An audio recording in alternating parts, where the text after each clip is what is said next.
Anong makakain? Abay, siyempre. Kanin at ulam. Ano pa nga ba? Huwag mo akong pilosopuin, Dini ha. Baka masapak pa kita ng wala sa oras. Di sapakin mo ako ng nasa oras. Para di mo ako masaktan ng wala sa oras. Ganon? Hindi ngayon na ang oras. Ay, aray ko. Aray ko. Ano? Nasa tamang oras ba yung sapak ko sa'yo? Hayop ka. Hoy! Tao ako. Hindi ako hayop. Ikaw naman. Ay, walang hiya ka talaga. May araw ka din sa akin, hayop ka. Dami mong dada. Ano ba kasi ang ulam? Isda. Ha? Wow! Ang sarap naman pala eh. Ah, kung sinabi mo sana agad, hindi sana ako nagalit.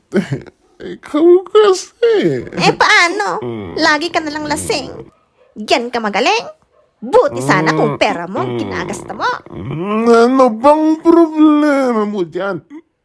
Pero naman ng kapit bahay na lasenggo ang ginagasta ko.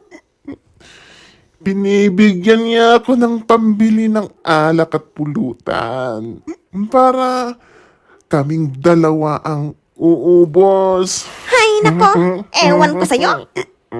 Kain ka na nga. Okay, my love.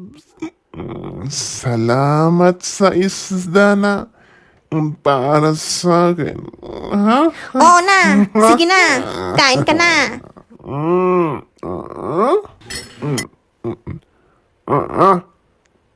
Asan ang isda? O ayan nasa mesa. Tinanggal mo na nga yung takip ng pinaglagyan ko. Di mo pa makita. Ano ba naman yan? Tuyo na ang baho-baho. Hoy, mahiya ka naman. Mas mabaho ka pa nga sa tuyo. Tumigil ka ha. Akala ko ba isdang ulam? Ano ba kasi ang akala mo sa tuyo? Hindi ba isda?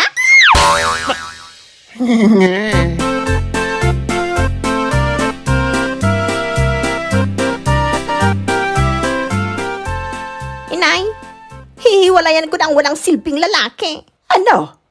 Kung kailan nagkaanak kayo ng 5, tsaka mo naman hihiwalayan. Sawang-sawa na ako sa piling niya. Kaya hihiwalayan ko ng lalaking yon. Paano naman ang mga anak niyo? Di, anak ko pa din sila.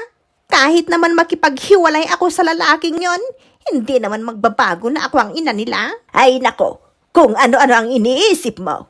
Ayaw ko na nga sa kanya, Nay. Kaya hihiwalayan ko na talaga ang lalaking yon.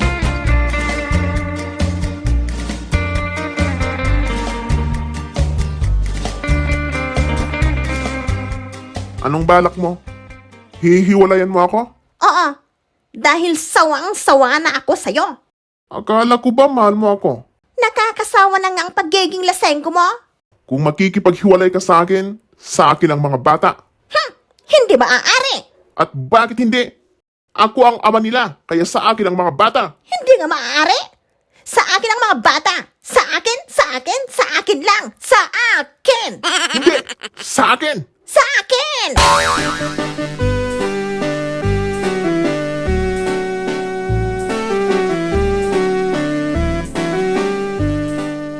Inay, kinuha na ni Carding ang mga anak ko.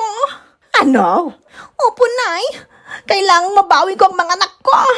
Pero paano? Siguradong nagtago na ang mga yon. Basta hahanapin ko sila, Nay. Bahala na. Pupunta ako sa may istasyon ng radyo. Mananawagan ako doon. Baka sakaling marinig niya. Ay nako, kung ano-ano ang pinaggagawa ninyong mag-asawa. Sige, Nay. Pupunta muna ako sa istasyon ng radyo. Siya, samahan na kita.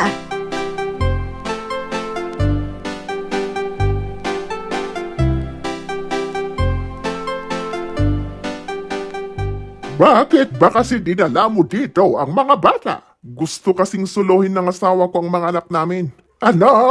Opo, Uncle. Kaya dinala ko na dito ang mga bata.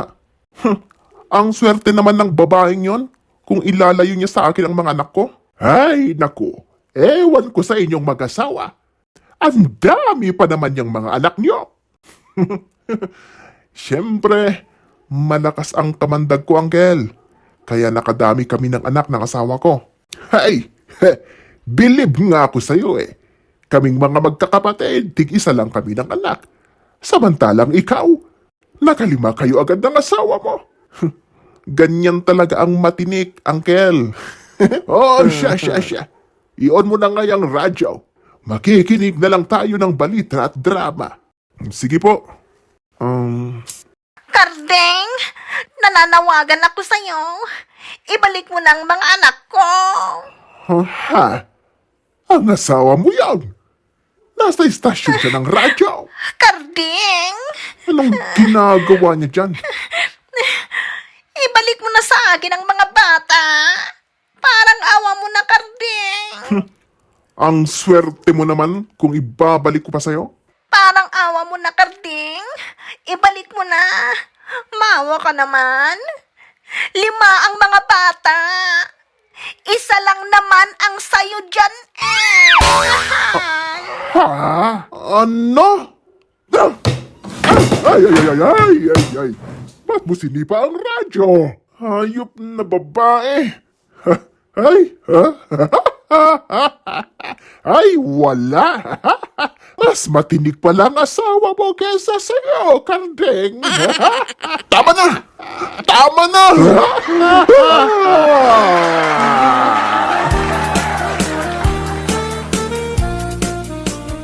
It's joke time!